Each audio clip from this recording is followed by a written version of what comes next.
কারীমের 108 নম্বর একটি সূরা। কোরআনে কারীমের সূরা আছে কয়টা? 114টা। শুধু 14টা, 114টা সূরা কোরআনে কারীমের। এগুলো আমাদের জানা প্রয়োজন। আমি আপনাদের খেদমতে কোরআনে কারীমের একেবারে ছোট্ট একটি সূরা তেলাওয়াত করেছি। যদিও কোরআনে কারীমের ছোট্ট একটি সূরা হয়, এর তরজমা, এর মফহুম, এর তাফসীর আমাদের দ্বারা নগণ্য জবানে কোনোদিন শেষ করা সম্ভব হবে না। যতটুকু মাওলানা কারীম আমাদেরকে তৌফিক দান করেন, আমরা একটু অনুবাদ এবং সরল অনুবাদ তাফসীর একটু যারা করেছেন তাদের কাছ থেকে একটু শুনব। দেখুন, এই সূরার মধ্যে আয়াত আছে 3টি। কয়টি আয়াত আছে? একেবারে ছোট্ট একটি সূরা, আমাদের প্রায় অনেকের মুখস্থ আছে। আমরা যারা পাঞ্জাবের নামাজ পড়ে আমাদের তো অন্ততপক্ষে আলাম তারা থেকে সূরা নাস পর্যন্ত একটু মুখস্থ আছে, ঠিক না? নয় কিভাবে নামাজ পড়বে? ইমাম সাহেব না থাকলে আবার মাঝে মাঝে নামাজের ইমামতি তো করতে হবে। এটা তো রাখতে বাবা। কোরআনে কারীমের সূরা ফাতিহা যার সিনার মধ্যে মুখস্থ আছে, যদি মুমিন হয় বিনা হিসাবে জান্নাতি হয়ে যাবে।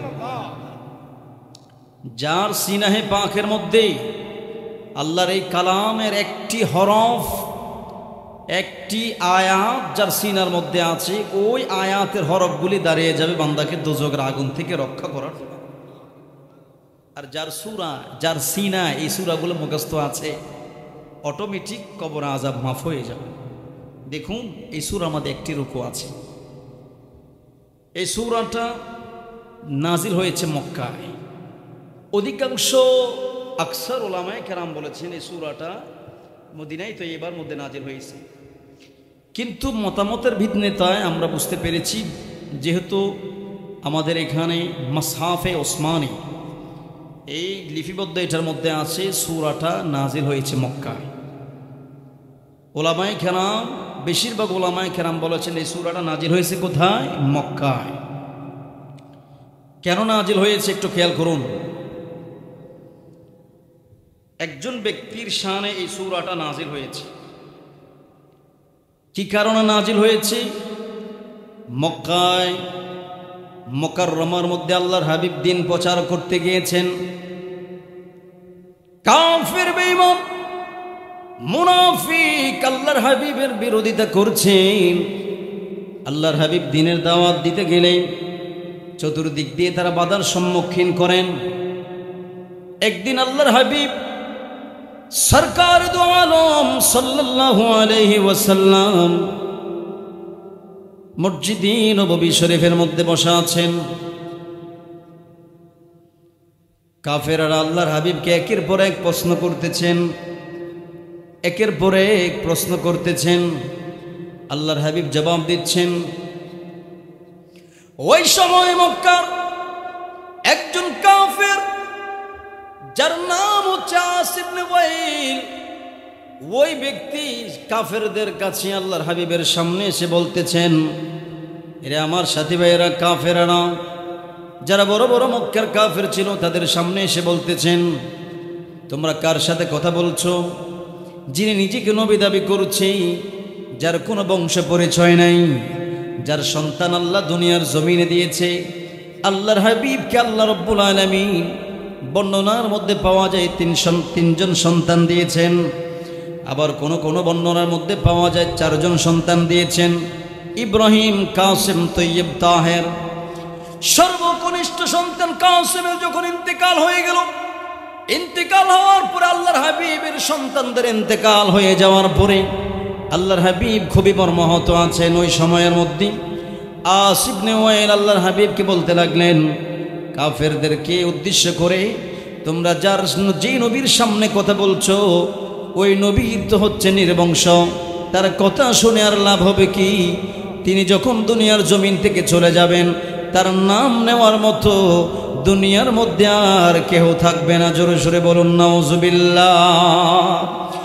আল্লাহর হাবিব মুখটা বলেন করলেন। মক্কার বহু কাফের আল্লাহর হাবিবকে কষ্ট দিয়েছে। সব কাফেরের শানে আল্লাহ রাব্বুল আলামিন কোরআনের আয়াত নাজিল করেন নাই। যাকে আল্লাহ কোরআনের আয়াত দিয়ে নাজিল করে লানতের দড়ি গলার মধ্যে পড়ে দিয়েছেন, এর মধ্যে আস ইবনে ওয়াইল ছিল অন্যতম। একটু খেয়াল করুন, আল্লাহর হাবিবের মনটা বেজার হয়ে যায়। আল্লাহর হাবিব যখন মনটা মলিন করে ফেললেন। মনটা যখন মলিন হয়ে যায়, মনটা মলিন হয়ে যাওয়ার পরে আল্লাহ রাব্বুল আলামিন জিবরাইল আমিনকে পাঠিয়ে দিয়েছেন, জিবরাইল আমিন তোমার আসরে বসে না থেকে দ্রুত গিয়ে আমার হাবিব রহমতের নবীর দরবারে পাকের মধ্যে চলে যাও। দরবারে রিসালাতে গিয়ে আমি আল্লাহর সালাম পৌঁছাইবা এবং আমার বন্ধু নবীকে আমার শ্রেষ্ঠ নিয়ামত কাউসারের সংবাদ হাবিবকে সাক্ষী দেওয়ার জন্য হাবিবের পক্ষে আল্লাহ রাব্বুল আলামিন কোরআনের আয়াত নাযিল করে জিবরাইল আমিনকে দিয়ে আল্লাহর নবীর কাছে পাঠিয়ে দিলেন। জিবরাইল আমিন আসলেন, কাফেররা চলে গেল, সাহাবায়ে কেরাম আল্লাহর হাবিবকে নিয়ে মসজিদে নববী শরীফের মধ্যে বসা আছেন। ওই সময়ের মধ্যে আল্লাহর হাবিব হেলান দিয়ে আসলেন। হেলান দিয়ে যখন রইলেন, কিছুক্ষণ পরে দেখলেন আল্লাহর হাবিবের তন্দ্রা ভাব আসছে। ওই সময় আল্লাহর হাবিব ফাতাবাসসামা রাসূলুল্লাহ সাল্লাল্লাহু আলাইহি ওয়াসাল্লাম, ওই সময় আল্লাহর হাবিব মুস্কি আসলেন। সাহাবায়ে কেরাম জিজ্ঞেস করলেন, বর্ণনার মধ্যে আছে আমার নবী সাহাবীদেরকে জিজ্ঞেস করলেন, সাহাবীরা আমার তোমরা কি জানো আতাদরুনা মাল কাউসার? এ আমার সাহাবীরা, এমন সময় দেখা গেল আল্লাহর হাবিব যখন মুস্কি হাসলেন, সাহাবায়ে কেরাম জিজ্ঞেস করলেন, মা আদহাকা ইয়া রাসূলুল্লাহ, কেন আপনি মুস্কি হাসলেন? নবীকে জানতে চাই। এই কথা বলার পরে আল্লাহর হাবিব বললেন, ক্বালা উনসিলাত আলাইয়া আনিফান সূরাতুন, এই মুহূর্তে জিবরাইল আমিন আমি রাসূলের কাছে একটি সূরা নিয়ে এসেছেন, আমি রাসূলের কাছে একটি সূরা শুনিয়ে দিয়েছেন। আল্লাহর হাবিব ফাকরা বিসমিল্লাহির রহমানির রহিম বলে ইন্না আতাইনা থেকে একেবারে শানিয়া কাহুয়ালা বাতার পর্যন্ত আল্লাহর হাবিব তেলাওয়াত করলেন। সাহাবায়ে কেরাম শুনলেন। শোনার পরে আল্লাহর হাবিব সাহাবাইদেরকে আবার প্রশ্ন করলেন, সুম্মা ক্বালা তাদরুনা মাল কাউসার, ওগো আমার সাহাবীরা তোমরা কি জানো কাউসারটা কি? সাহাবীরা বললেন, কুলনা আল্লাহু ওয়া রাসূলুহু আলামু, ওগো রাসূলুল্লাহ আমরা কি জানবো, আমাদের চাইতে আল্লাহ এবং তার রাসূলে ভালো জানে। এই যুগে দেখা যায় আমরা যখন বলি আল্লাহ এবং তার রসুল ভালো জানেন, আমার ভাইরা বলতে চায় আল্লাহ রসুল নাকি জানেন না। নাউজুবিল্লাহ বলুন না। সাহাবীদের আকীদা ছিল আল্লাহ এবং তার রসুল ভালো জানেন। একদিন বিদায় হজের সময়, বিদায় হজের ময়দান আল্লাহর হাবিব সাহাবীদেরকে জিজ্ঞেস করলেন, সাহাবীরা রে আজকে কিসের দিন? হঠাৎ করে জিজ্ঞেস করলেন আজকে কিসের দিন? সাহাবীরা তো চিন্তা করতে পারতো উনি নাকি নবী, এত কথা বলে যায় খা। ওই সময় সাহাবীরা বলছেন উত্তর জানা সত্ত্বেও নবীর সামনে বলে নাই। জোরে কন্যা সুবহানাল্লাহ। আমি যদি আপনাদেরকে প্রশ্ন করে আজকে কি বার, আপনারা বলুন হুজুর বৃহস্পতিবার, এটা কি কল লাগেনি? কিন্তু সাহাবীদের আদব ছিল আমার নবী যখন বলেছে এটার মধ্যে হিকমত আছে। সুবহানাল্লাহ বলুন না। নবীজি কোনো কথা বললে, কোনো কাজ করলে, কোনো কিছু করলে এটার মধ্যে কি থাকে? হিকমত থাকে। ঠিক কিনা বলুন? এটা আমাদের আকীদা। আর আমাদের বাহিরে যারা আছে এরা তো সাহাবীদের আকীদাকে উড্ডয়ন করে, নিজেদের আকীদা বাস্তবায়ন করে। এমন অবস্থা তাদের মধ্যে দেখা যায় যা পূর্বে ছিল না, শত শত বছর পূর্বে ছিল না, কিন্তু তারা এগুলো আমাদের সমাজের মধ্যে এখন বাস্তবায়ন করে ফিতনা সৃষ্টি করছে। এরকম দেখা যায় কি না? এই যে ঈদ উপলক্ষে বহু ভাই ঢাকা থেকে আসছে, রংপুর থেকে এসছে, আমার মসজিদে একজন হঠাৎ করে আমিন, এমন জোরে আমিন বলছে, হেতার আমিনের লগে আমাদের ব্যাকের নমাজের মন চলে গেছে হেতার দিকে। যখন হেতার দিকে আঙ্গুর নমাজের মন চলে গেছে, কনসে আমাদের নামাজটা জাগাত আসেনি। এখন এমন জোরে আমিন কইছে আর হাত বাঁধে এই জায়গার মধ্যে, কোনায়ও বুকের মধ্যে হাত বাঁধে।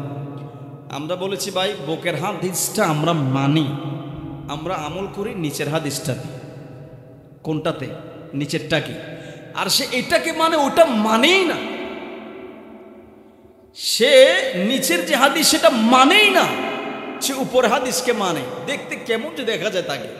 আগের যুগের ইহুদি মূর্তিরা যেমন থাকতো, এই যুগের আহলে হাদিসরা এমনি দাঁড়ায় থাকে। কিসের আহলে হাদিস? হাদিস যদি মানতো তাহলে সব হাদিসে তো মানতো, সে তো একটা মানে আর একটা মানে না। এর বিপক্ষে যেটা যাবে সেটা মানে না, পক্ষে যেটা সেটা মানে। এরকম আছে কি নেই? আমাদের কাছে দুটোটাই আছে।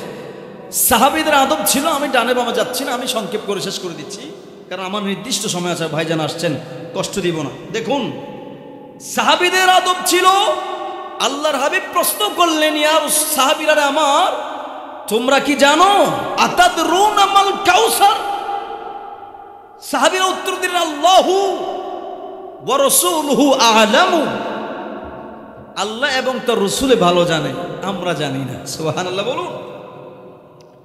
তখন আল্লাহর হাবিব ব্যাখ্যা করলেন, সাহাবীরা আমার, আমি রাসূলকে আল্লাহ রাব্বুল আলামিন এমন একটা নিয়ামত দিয়েছেন, ইন্না আ'তাইনাকাল কাউসার।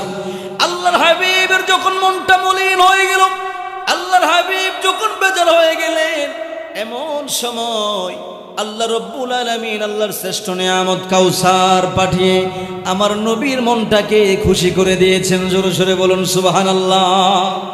সাহাবীরা আমার, কাউসারটা কি তোমরা জানোনি? আল্লাহর হাবিব এক কথায় বলে দিয়েছেন, এমন একটা কাউসার, ফাইন্নাহু নাহারা ওয়াদানিহি রাব্বি আযজা ওয়া জাল্লা আলাইহি খায়রুন কাসীর। আল্লাহর হাবিব বলেন, সাহাবীরা আমার, এই কাউসার এমন একটা নহরের নাম, যে কাউসারটা আল্লাহ রাব্বুল আলামিন আমাকে হাসরের ময়দানে দান করবেন, কিয়ামতের ময়দানে দান করবেন, যেটা হচ্ছে হাউজে কাউসার। ওই হাউজে কাউসার আমি রব্বুল আলামিন, আমি রাসূলকে আমার আল্লাহ মায়া করে দান করে দিয়েছেন হাসরের ময়দানে।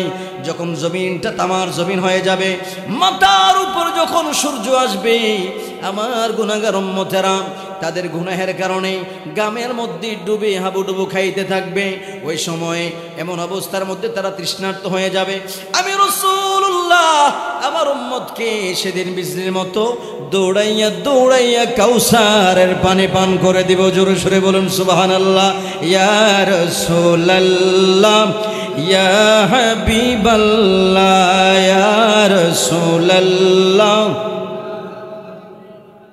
পাই যদি নবী গো দিদার আপনার, মৌতের যন্ত্রণা থাকিবে না আমরার, ওগো দয়া করিয়া দিও গো দিদারে ইয়া রাসূলুল্লাহ। আল্লাহর হাবিব বললেন, এই কাউসার দ্বারা আল্লাহ রাব্বুল আলামিন বহু নিয়ামতকে বুঝিয়েছেন। এটা বহু নিয়ামত হতে পারে। তাফসীরের মধ্যে আছে, কাউসার দ্বারা আল্লাহ রাব্বুল আলামিন কোরআনে কারীমকে বুঝিয়েছেন, যে কোরআনে কারীমের মধ্যে আল্লাহ রাব্বুল আলামিন পৃথিবীর শুরু থেকে শেষ পর্যন্ত যা কিছু আছে সমস্ত কিছুর এলম কোরআনের মধ্যে দিয়েছেন। আর সেই কোরআনটা আমার নবী সিনার মধ্যে দিয়ে দিয়েছেন। কোরআনের মধ্যে যত এলম আছে, যত এলম আছে, যত হিকমত আছে, সমস্ত জ্ঞান আমার আল্লাহ আমার নবীকে দান করেছেন। এটা একটা কাউসারের অর্থ হতে পারে, অথবা আরেকটা কাউসার অর্থ হতে পারে এমন যে খোদার খোদাইত্বের মধ্যে, জগতের মধ্যে যত ধনভাণ্ডারের চাবি আছে, সমস্ত ধনভাণ্ডারের চাবি কাউসার আমার আল্লাহ আমার নবীর হাতের মধ্যে দিয়েছেন।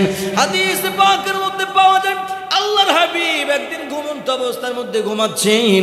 আমার নবী ঘুমালো, সেটা ঘুম না, আমার আল্লাহর নবীর ঘুমের মধ্যে যে ওহী আসতো সেটাও সত্য রূপে বাস্তবায়ন হয়ে যাইত।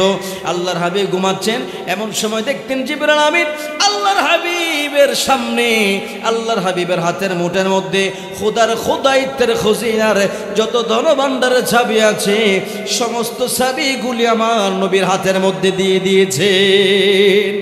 উতিতু বিমাফাতিহি খাজাইনিল আরদ, খোদার জগতের যত ধনভাণ্ডার আছে সমস্ত চাবি আমার নবীর হাতের মধ্যে দিয়ে দেওয়া হয়েছে।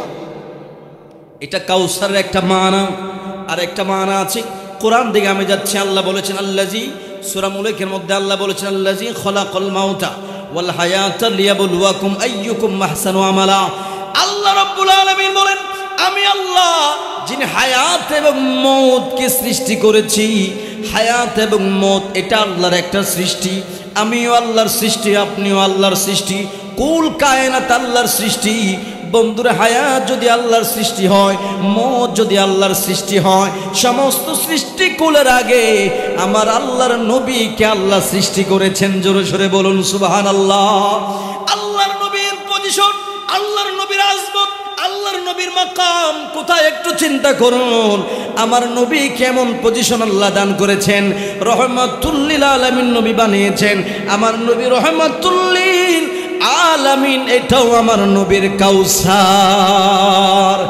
বন্ধুরা আমার, যদি আপনার হায়াত সৃষ্টি হয়, আপনার মওত আপনার জন্য সৃষ্টি হয়, মনে রাখবেন হায়াতের জন্য মওতের জন্য আমার নবী রহমত। জোরে সোরে বলুন সুবহানাল্লাহ। আপনার হায়াত, আপনার হায়াতের বাজেট, আপনার হায়াতের জীবন, আপনার জীবন, আপনার মরণ, সমস্ত কিছু আমার নবীর হাতের মধ্যে আছে। এটাও আমার আল্লাহ আমার নবীকে কাউসার দান করেছেন।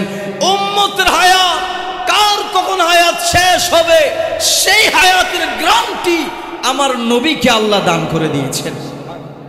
এটা কাউসারে একটা মানা আছে। আর একটা কাউসারের মানা আছে বন্ধুরা আমার, একটু খেয়াল করুন। আল্লাহ রব্বুল আলামিন আমার নবীকে দান করে দিয়েছেন কাউসার। তাফসীরের মধ্যে পাওয়া যায়, পৃথিবীতে আল্লাহ রব্বুল আলামিন যত নবী এবং রাসূল দুনিয়ার জমিনে পাঠিয়েছেন, সমস্ত নবীদের উম্মত সীমিত ছিল। আমার নবীর উম্মত সীমিত নয়, সমস্ত উম্মতের চাইতে আখিরি নবীর উম্মতের সংখ্যা হবে সবচাইতে বেশি। আদম নবীকে আল্লাহ একটা নির্দিষ্ট জায়গার মধ্যে পাঠিয়ে ওনাকে সীমানা দিয়ে দিয়েছেন। আদম নবী, তুমি এই সীমানা পর্যন্ত তোমার সীমানা। ইউনুস পয়গম্বরের সীমানা আছে, আদম নবী, ঈসা নবী, নূহ নবী পর্যন্ত সমস্ত নবীদের একটা একটা সীমানা আছে। কিন্তু আমার নবীর মাকাম, আমার নবীর আজমত আমার আল্লাহ দিয়েছেন। উরসিলতু ইলাল খালকি কাফা, ইয়া রাসূলুল্লাহ, আমার যত সৃষ্টি আছে, খোদাইত্বের মধ্যে যত সৃষ্টি জগৎ আছে, সমস্ত সৃষ্টি জগতের মধ্যে আপনি নবী বিরাজমান। জোরে সোরে বলুন সুবহানাল্লাহ। অন্যান্য নবীদের সীমানা থাকলেও আপনার সীমানা নাই। হুজুর আদি থেকে অন্ত পর্যন্ত, সৃষ্টি শুরু থেকে শেষ পর্যন্ত আপনার আজমত, আপনার মাকাম, আপনার শান বিদ্যমান। এটা আমার নবীকে কাউসার দান করেছেন। বহু জ্ঞান, বহু হিকমত, এই কাউসার। আমি তো একটু তাফসীর করি, আপনাদের কষ্ট লাগেনি? আপনার কষ্ট লাগে? কারণ আমি তো এই ডাইনি বাবু যাইতে পারি না, কারণ তাফসীর তো এটা অন্যদিকে যাওয়া সম্ভব। আমরা তো প্রফেশনাল বক্তা না, এই এমনি দূরে, বুঝেননি তো। যাই হোক, আপনাকে মনে কষ্ট আসেনি, সেরে দিব আমি। আর 2-3 মিনিট আমার ভাইকে কষ্ট দিব না। আধ ঘন্টা হয়ে গেছে প্রায়। তো বলতেছিলাম, কাউসার আমার আল্লাহ আমার নবীকে দান করেছেন। মূলত সে কাউসার দ্বারা বোঝানো হচ্ছে হাউজে কাউসার। সুবহানাল্লাহ বলুন। যত খজিনা আছে, নিয়ামতের খজিনা, হায়াতের খজিনা, যত বাজেট আল্লাহ যা দিয়েছেন, কাউসার এক মানা হচ্ছে মাকানা ইয়াকুন। মাকানা ওয়া মা ইয়াকুন, সৃষ্টির শুরু থেকে যত জ্ঞান আমার নবীকে আল্লাহ একত্রিত করে দান করে দিয়েছে। এটা কাউসার। দেখুন, বিশেষ করে যে জিনিসটা ইমামে বাগাবী তার তাফসীর বাগাবীর মধ্যে উল্লেখ করেছেন, যে আমাকে আল্লাহ রব্বুল আলামিন হাসরের ময়দানে কাউসার দান করবেন। আপনারা জানেন, ওলামায়ে কেরামের জবানে বহু আলোচনা শুনেছেন।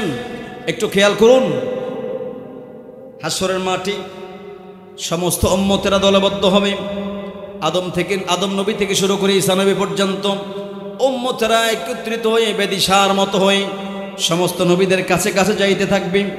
আপনি তো আমাদের আদম নবী, দুনিয়ার জমিনে আপনার কত জিকির করলাম, ফিকির করলাম। আজকে তো হাসরের ময়দানে বিপদের মধ্যে পড়ে গেলাম। আল্লাহর কাছে আপনি আমাদের জন্য একটু সুপারিশ করুন।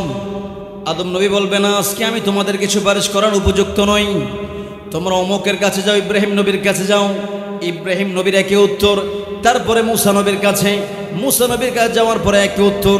সেখান থেকে যাওয়ার পরে ঈসা নবীর কাছে, ঈসা নবী এমন একটি উত্তর দিবেন, বলেন, উম্মতেরা আমার আজকে হাসরের মাঠ আল্লাহ রব্বুল আলামিন কোন নবীর জন্য সাজায় নাই।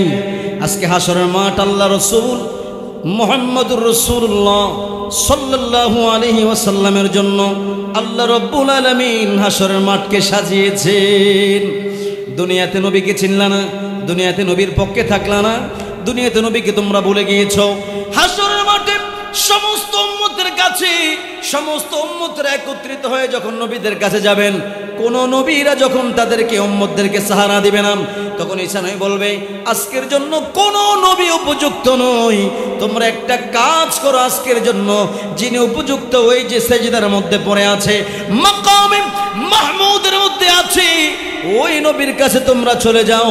কোরআনের মধ্যে আছে আমার আল্লাহ বলেন, বন্ধু দুনিয়াতে আপনি ইসলাম প্রচার করে দন্দন মুবারক শহীদ করেছেন, উহুদের ময়দানে নিজের দন্দন মুবারক শহীদ করেছেন, খন্দকের ময়দানে রক্ত মুবারক আপনি ঝরিয়েছেন। বন্ধুরে বহু উম্মত বহু কাফের আপনাকে কষ্ট দিয়েছে, মুনাফিকরা বহু কষ্ট আপনাকে দিয়েছে। কারবালার ময়দানে আপনার নাতি ইমাম হুসাইন ইসলামের জন্য কোরবান হয়েছে, বহু খেদমত আপনি করেছেন, কোনো প্রতিদান চান নাই। আমি আল্লাহ আপনাকে বলে দিলাম আসা আইয়াবাসাকা রব্বুকা মাকামাম মাহমুদা, ওই দিনের জন্য অপেক্ষায় থাকেন যেই দিন আল্লাহ রব্বুল আলামিন আপনাকে মাকামে মাহমুদের মধ্যে স্থাপন করবেন, স্থান দান করবেন। আল্লাহর হাবিবের ওই মাকামের মধ্যে যখন সিজদার মধ্যে পড়ে থাকবেন, ওই অবস্থার মধ্যে ঈসা নবী দেখিয়ে দিবেন, যাও উম্মত সেই নবীর দরবারের মধ্যে চলে যাও। রিসালাতের দরবারের মধ্যে যাওয়ার পরে সমস্ত উম্মত গিয়ে আরজি করবে, ইয়া রাসূলুল্লাহ বহু নবীদের কাছে গেলাম, কেউ তো আমাদেরকে সাহারা দেয় নাই, আপনি আমাদের জন্য একটু সুপারিশ করুন। আল্লাহর হাবিব বলেন, সমস্ত নবীরা লাস্তুলাহা লাস্তুলাহা বলেছে, কেউ তোমাদেরকে আজকে সাহায্য করে নাই। আসো আসো রহমতের নবীর কাছে, রহমাতুল লিল আলামিন নবীর কাছে। দুনিয়াতে কোনো উম্মত ফিরে নাই, আজকে হাসরের ময়দানেও তোমরা কেউ ফিরবে না। আজকের জন্য আমি হইলাম উপযুক্ত, আমার সুপারিশ আমার আল্লাহ কবুল করবেন। আনা আলাহা, জোরে সরে বলুন সুবহানাল্লাহ। এই কথা বলার পরে আল্লাহর হাবিব সিজদায় পড়বেন, এমন ভাবে সিজদা দিবেন আল্লাহ আরশ আজিম পর্যন্ত থরথর করে কাঁপতে থাকবে। আমার নবীর একটা সিজদায় আমার আল্লাহ উত্তর দিন, হাবিবরে মাথা উঠান, ইরফা রাসাক, মাথা উঠান, মাথা উঠান, আপনার যা মনে চায় সমস্ত উম্মতকে আপনি জান্নাতে করে দেন। জোরে সরে বলুন সুবহানাল্লাহ। এই কাউসার আর একটা মানা শাফাআত, আল্লাহর হাবিব শাফাআত করবেন, এই নিয়ামত কাউসারের মধ্যে আছে। জোরে বলুন সুবহানাল্লাহ। যেই কথা বলতেছিলাম, কাউসার দ্বারা উদ্দেশ্য হচ্ছে হাউজে কাউসার। উম্মতের যখন করুণ অবস্থা হয়ে যাবে, পিপাসার্থ উম্মত যখন পিপাসার্থ হয়ে যাবে, ওই অবস্থায় আল্লাহর হাবিব বলেন, সাহাবীরা রে আমার, হাসরের ময়দানের মধ্যে যখন আমার উম্মতের অবস্থা করুণ হয়ে যাবে, আকাশের মধ্যে তোমরা তারকারাজি দেখতে পাও কিনা? সাহাবীরা বললেন, হ্যাঁ ইয়া রাসূলুল্লাহ, আকাশের মধ্যে আমরা তারকা দেখতে পাই। আকাশের মধ্যে যতগুলি তারকা আছে সমস্ত তারকার মতো হাউজে কাউসারের নহর, হাউজে কাউসারের যে রকম টিউবওয়েলের মধ্যে কল হয়ে যায়, অজুখানার মধ্যে যে রকম অজুখানার মধ্যে যে রকম কল পাওয়া যায়, এমনি ভাবে আকাশের তারকার মতো আল্লাহ রব্বুল আলামিন হাউজে কাউসারের মুখ দিয়ে দিবেন। প্রতিটা মুখ দিয়ে দিয়ে আল্লাহর নবীর কোটি কোটি উম্মত হাউজে কাউসারের পানি পান করবে। একবার পান করলে 50 বছরের তৃষ্ণা নিবারণ হয়ে যাবে। হুজুর বলেছেন, এইটাই হাউজে কাউসার, যেটা আমার উম্মতকে দেওয়া হয়েছে, আর কোনো নবীকে দেওয়া হয়নি। সুবহানাল্লাহ বলুন। এই কাউসার এখানে মধ্যে বলা হয়েছে আতাইনাকা। হুজুর আছেন, অতীতের কথা আমি আপনাকে দিয়ে দিয়েছি বন্ধু, হাউজে কাউসার আমি আপনাকে দিয়ে দিয়েছি। যে কথা বলতেছি, এই কাউসার যদি আমরা পেতে চাই, তাহলে আমার নবীর সঙ্গে দুশ্মনী থাকবে না মহব্বত থাকবে? এটা জোরে বলুন না বাবা। দুনিয়াতে নবীর সঙ্গে দুশ্মনী করে কি হাউজে কাউসার পাওয়া যাবে না? মহব্বত করে। তো নবীর মহব্বতের বহিঃপ্রকাশ শুধু অন্তর দিয়ে করলে হবে না, এটা জবানে করতে হবে, এটা প্রেম দিয়ে করতে হবে। এই যিনি আজকে এত ইন্তজাম করেছেন তাকে সহযোগিতার মাধ্যমে করতে হবে। ইমামকে মহব্বত করার মাধ্যমে হাউজে কাউসারের পানি রসুল খুশি হবে। রসুলের মহব্বত, যারা রসুলের নায়েব তাদেরকে মহব্বত করলে আমার নবীর মহব্বত হয়ে যাবে। যারা ওলি কেরাম তাদেরকে মহব্বত করে নবীর মহব্বত হয়ে যাবে। আর যাদের সঙ্গে নবীর মহব্বত থাকবে আল্লাহর নবী হাউজে কাউসারের পানি তাদেরকে পান করাবেন। আল্লাহ পাক আমাদেরকে আল্লাহর নবীর কদমের নিচে জান্নাতে হাউজে কাউসারের পানি পান করার আমাদেরকে তৌফিক দান করুন। অগোছালো আলোচনা, কথা এদিক সেদিক হয়ে গেছে। আমার কোনো প্রস্তুতি ছিল না, হঠাৎ করে আসছি দোয়া নেওয়ার জন্য। সুযোগ দিয়েছেন মাওলানা পাক আমাদের ঈমান ও আমলকে হেফাজত করে আমরা যেন ঈমান নিয়ে খবর যাইতে পারি এই ফিতনা ফাসাদের জামানায়, সেই তৌফিক আল্লাহ দান করুক। মহব্বতের আওয়াজে দিল খুলে বলুন আমিন, আরো মহব্বতে বলুন আমিন।